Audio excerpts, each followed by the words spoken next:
My name is Olivia. I am 26 years old, and this is my story. I never thought the day would come when my own mother doubted me. She was my safest place, my biggest supporter, my home. At least that's what I believed for most of my life. I grew up in a small house with big expectations. My mother was strong, independent, respected in our community. She always said, "Family comes first." I believed her. When I got married to Ethan, she hugged me tightly. She said she trusted him. "He seems like a good man," she smiled. I smiled too. The first year of marriage was peaceful. Simple, we both worked, we saved money, we made plans. But slowly things began to shift, not loudly, not suddenly, just quietly. Ethan started coming home late. He started getting irritated easily. He started criticizing small things. "The house is messy. You don't understand me. You are too emotional." At first, I blamed myself. Maybe I was too sensitive. Maybe I complained too much. Maybe I wasn't enough. One evening, he came home angry. He threw his keys on the table. His face was cold. "What happened?" I asked gently. He didn't answer. Instead, he picked up his phone and walked into the bedroom. Later that night, I overheard him talking. His voice was soft, too soft. He was laughing. I stood near the door, heart racing. "Don't worry," he said. "She doesn't suspect anything." My hand started shaking. Was he talking about me? The next morning, he acted normal. Too normal. I felt sick inside. That afternoon, my mother called. "Olivia, how are you?" Her voice sounded cheerful. I almost cried. "I'm fine," I said. But she paused. "Ethan called me," she said slowly. My heart stopped. "He sounded worried about you." "Worried about me?" "He said you've been unstable." She continued carefully. "Moody, angry." I couldn't breathe. "That's not true."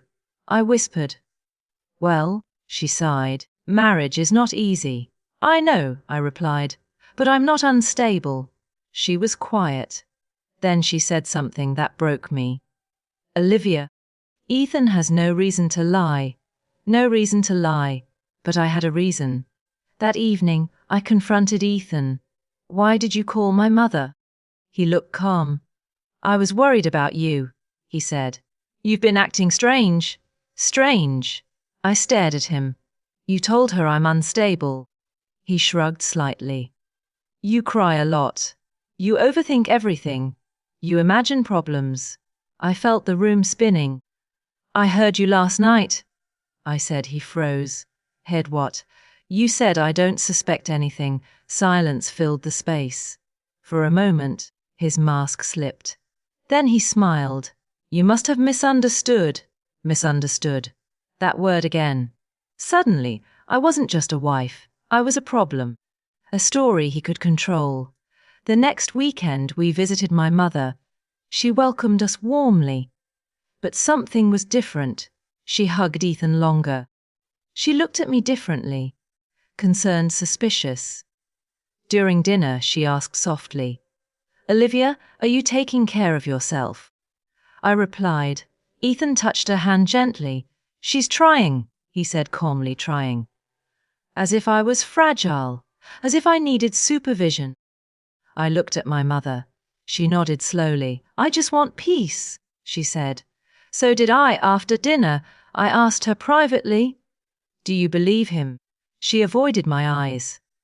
"I believe both of you," she said carefully.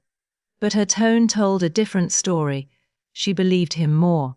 And in that moment, I realized something painful. My husband was rewriting my image. And my mother was reading his version of me. That night, I cried quietly. Not because of Ethan, but because my own mother was starting to doubt my voice. And when the person who gave you life stops believing you, you begin to question yourself. Was I really overreacting?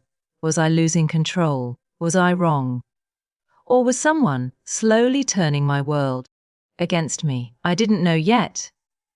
But I felt it, something bigger was happening, and I was standing alone. The distance grew, not just between me and Ethan, but between me and my mother. She started calling him more, checking on him, asking if he was okay. Not me. When I called her, she sounded careful, like she was choosing sides. Be patient, she would say.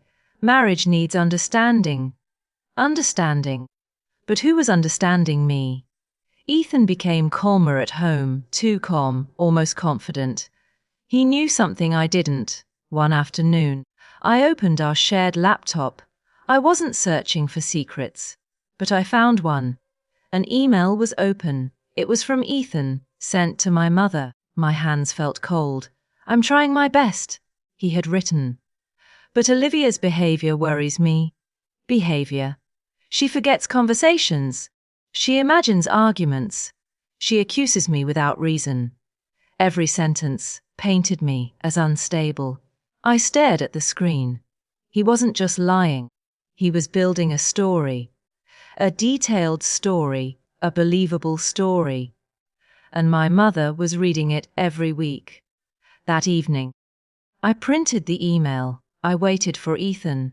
When he came home, I didn't shout. I didn't cry. I placed the paper on the table. He looked at it. His face changed, just for a second, then he sighed. "I was protecting you," he said calmly. "Protecting me? From what?" I asked quietly. "From yourself," he replied. Those 3 words cut deeper than any insult. For the first time I saw him clearly. This wasn't concern. This was control. He wasn't confused. He was strategic. The next morning I went to my mother's house, alone. She opened the door. "Is everything okay?" she asked. "No," I said honestly. We sat in the living room. My childhood photos. Smiling, happy, innocent. "I need you to listen," I said. She folded her hands. "I always listen," she replied. But had she? I showed her the printed email. Her eyes moved slowly across the page, line by line. Her face became serious, then pale. "He sent this to you," I said. "I didn't know about it," she whispered. I watched her carefully. She looked confused, hurt, embarrassed. "He told me you were struggling," she said softly. "I believed he was helping you." "Helping? He's isolating me," I replied. "He's changing how you see me." Tears filled her eyes. "Why didn't you tell me earlier?" I smiled sadly. "Because you already believed him." Silence filled the room. Not angry silence. Realization silence. "I should have asked you more," she whispered. "I should have trusted you." That was the moment I needed most. Not apology, recognition. Later that evening, she asked Ethan to come over. He arrived confident. But when he saw both of us sitting together, his confidence faded. My mother held the email in her hand. "Explain this," she said firmly. For the first time, he had no calm smile, no soft tone, no control. "You misunderstood," he started. "No," my mother interrupted. "I misunderstood my daughter." The room felt different, lighter. Stronger. I wasn't alone anymore. Ethan looked at me angry, not because I lied, but because I spoke. And the truth doesn't support control. That night, I made a decision, not emotional, clear. I would not stay where my voice needed permission. Weeks later, I moved out. Not as a victim, but as someone who finally saw the truth. My mother helped me pack. She didn't say much, but when she hugged me, she held me tightly. "I believe you," she whispered. Those 3 words healed more than anything else.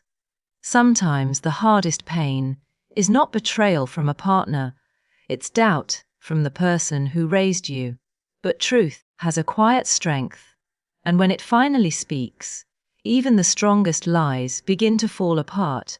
This is my story, and now my voice is louder than anyone's version of me.